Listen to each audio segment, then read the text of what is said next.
Election officials in the US state of Georgia have confirmed that Joe Biden beat Donald Trump there after a recount. But Mr. Trump still refuses to accept he lost the election, and his personal lawyer, Rudy Giuliani, has again laid out unsubstantiated claims about voter fraud. Here's our North America correspondent, Will Grant. The result of Georgia's recount is in and confirms what we already knew. Mr. Biden won the state. Still, Donald Trump will almost certainly not accept that result, nor any other he still contests. It's now a little over 2 weeks since the election was held, and this was supposed to be the moment President Trump's personal lawyer, Rudy Giuliani, showed the proof for their campaign's unsubstantiated claims of fraud. Good afternoon. I know crimes. I can smell them. You don't have to smell this one. I can prove it to you 18 different ways. I can prove to you that he won Pennsylvania by 300,000 votes. I can prove to you that he won Michigan by probably 50,000 votes. Meanwhile, the winner of this race, Vice President Joe Biden, is growing increasingly dismissive of President Trump and his outlandish claims of wrongdoing. What do you think the president is doing? What are Americans witnessing here? I think they're witnessing incredible irresponsibility,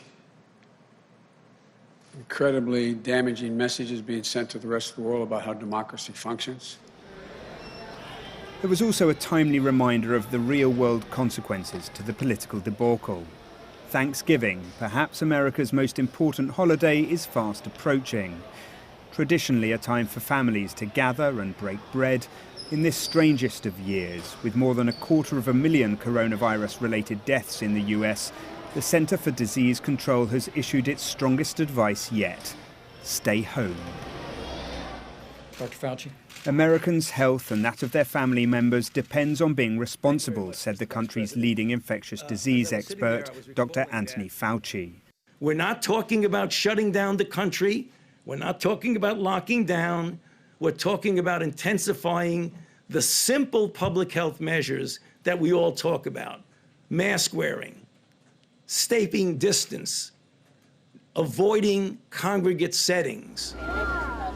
The legal wrangling will continue for some time yet, but the frustrations are growing that they're preventing the president-elect's transition team from properly preparing for office amid the greatest public health emergency the US has seen in a century.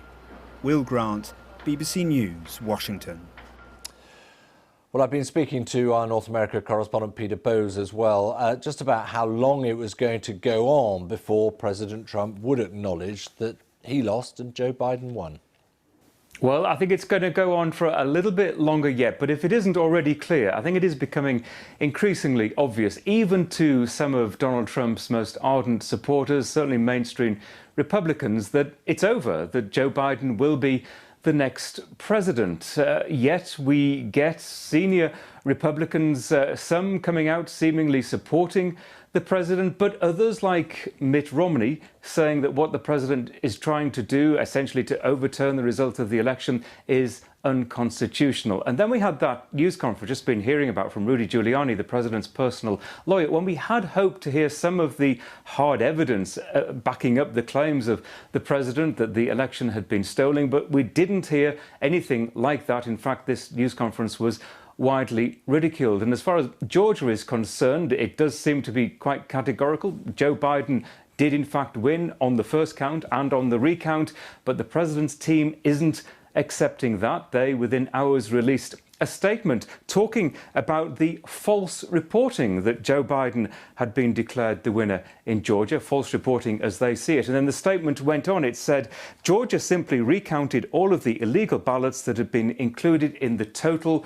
We continue to demand that Georgia conduct an honest recount, which includes signature matching. We intend to pursue all legal options to ensure that only legal ballots are counted. So how long can this go on? Well, December the 8th is the deadline for the individual states to essentially verify the results. And then on the 14th of December, the Electoral College meets to cast its votes and formally make Joe Biden the the next president. Right. So I just wonder then, Peter, what is left for Donald Trump? Because I was just looking at the list. Arizona, the lawsuit was rejected. Pennsylvania, it was a bid to throw out a certain number of votes. That was thrown out itself.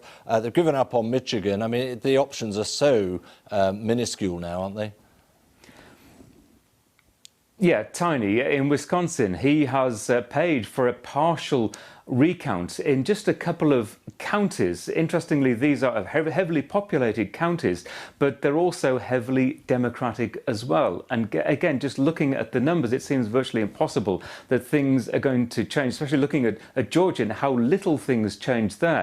In the state of Wisconsin, very, very unlikely that it's going to flip the state. And it seems what the president is trying to do there is simply make a point and to prove, at least as he sees it, that there has been to some extent some election fraud if those cases can be, if they emerge as part of this very partial recount. But it's a very, very slim avenue, and of course that is just one state and that wouldn't win him the election.